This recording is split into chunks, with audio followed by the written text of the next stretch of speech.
अब आपको वैग्रा या हाईमैक्स या किसी किस्म की तिला की जरूरत नहीं है। सुनिए और इस पर अमल कीजिए। आज मैं आपको मर्दाना ताकत के मतलब कुछ मालूमात फराहम करूंगा और इससे पहले ये मालूमात आपने यकीनन नहीं सुनी होंगी। अब आप वैग्रा या किसी किस्म के तिला के जरूरत नहीं है आपको। ये बात जहन में रखिए, जब तक आपके जिस्म का पूरा सिस्टम ठीक नहीं होगा आप ठीक नहीं हो सकते। जब पूरे जिस्म के तमाम उज़्वे रईस, दिल, दिमाग व जिगर तीनों उज़्वे रईस जब बिल्कुल दुरुस्त काम कर रहे होंगे तो आप तंदुरुस्त व तबाह ना होंगे और आपकी मर्दाना ताकत भी बहाल होगी। किसी चीज का एहसास होना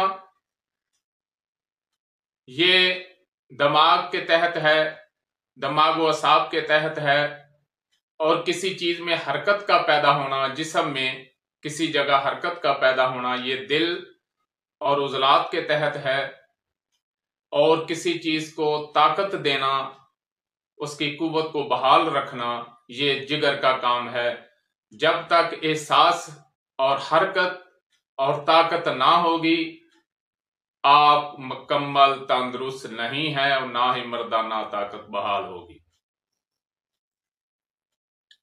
सबसे पहले एहसास कि आप उस तरफ माइल हो रहे हैं तो यह दिमाग का काम है। दिमाग के दो सिस्टम हैं, एक खबरसां, एक हुक्मरसां। तो सबसे पहले खबरसां को खबर हुई कि मैं ये काम करना चाहता हूं या मेरा ये जी कर रहा है, तो उसके जो खबरसां पट्टे हैं वो दुरुस्त काम कर रहे हैं, तो वो दिमाग को इतला देंगे और दिमाग फिर जो है वो आगे हुक्म जारी करेगा दिल को। क्योंकि हरकत का तवल्लुक पहले एहसास होता है फिर हरकत पैदा होती है। अब हरकत का तवल्लुक जो अरादी पट्टे हैं और गैर अरादी पट्टे हैं दोनों को तवल्लुक दिल से है। दिल अगर पूरी ताकत दे रहा है तो फिर उसमें उज़्वे खास में हरकत पैदा होगी, और उसके बाद फिर जिगर का काम है उसकी ताकत को बरकरार रखना। अगर तीनों में से एक भी चीज जो है वो बीमार है तो आप चाहे वैग्रा इस्तेमाल कर लें चाहे कोई इस्तेमाल कर लें, ये तो वैसे भी आपकी सेहत के लिए खतरनाक है। ये जो टाइमिंग की गोलियां आप इस्तेमाल करते हैं, खुदारा इन गोलियों का इस्तेमाल ना करें। अपना प्रॉपर तरीका इलाज जो है किसी दानिशवर और तजर्बाकार हकीम से करवाएं ताकि आपके लिए बेहतरी हो। अब आपने ये देखना है कि इसके एहसास नहीं हो रहा या फिर हरकत नहीं पैदा हो रही या फिर ताकत में कमी है, तो इसका आपने तहरीक, तस्कीन और तहलील को मद्देनजर रखते हुए इलाज करना है। अगर एहसास नहीं पैदा हो रहा कि हम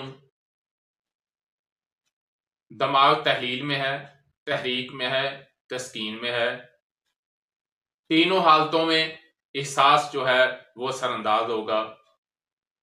हरकत नहीं पैदा हो रही, दिल तहरीक में है, तस्कीन में है या तहलील में है। जब किसी चीज का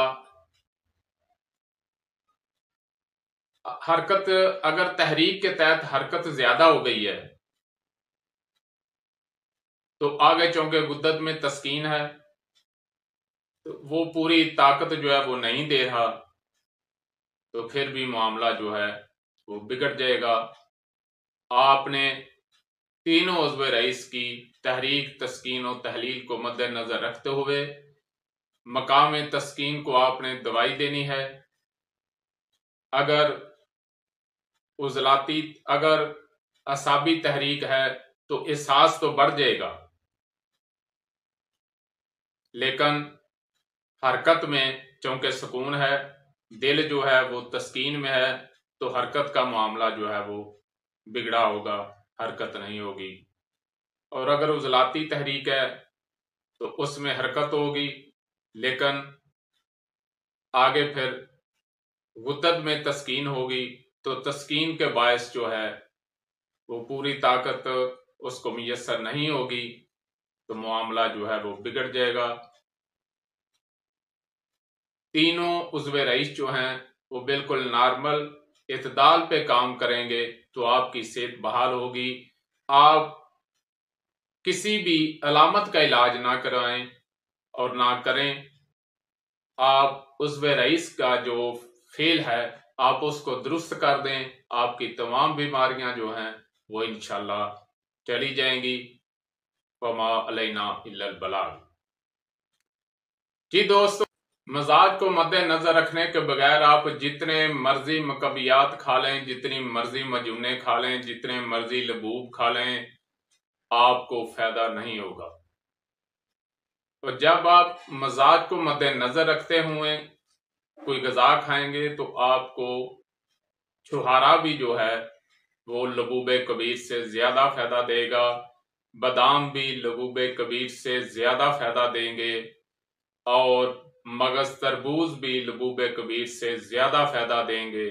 लेकिन अगर आपने मजाज को मद्देनजर ना रखा तो फिर आप चाहे लबूब कबीर का इस्तेमाल कर लें, चाहे कस्तूरी का इस्तेमाल कर लें, चाहे अंबर का इस्तेमाल कर लें, आपके लिए बिल्कुल ही बेफायदा होगा, बल्कि नुकसान होगा। नाज़रीन, अगर आपको हमारी वीडियो अच्छी लगी तो हमारे चैनल को सब्सक्राइब करें, लाइक करें, शेयर करें, ताकि कानून तिब और कानून फितरत के मुताबिक हमारी हर वीडियो आप तक पहुंचती रहे। शुक्रिया।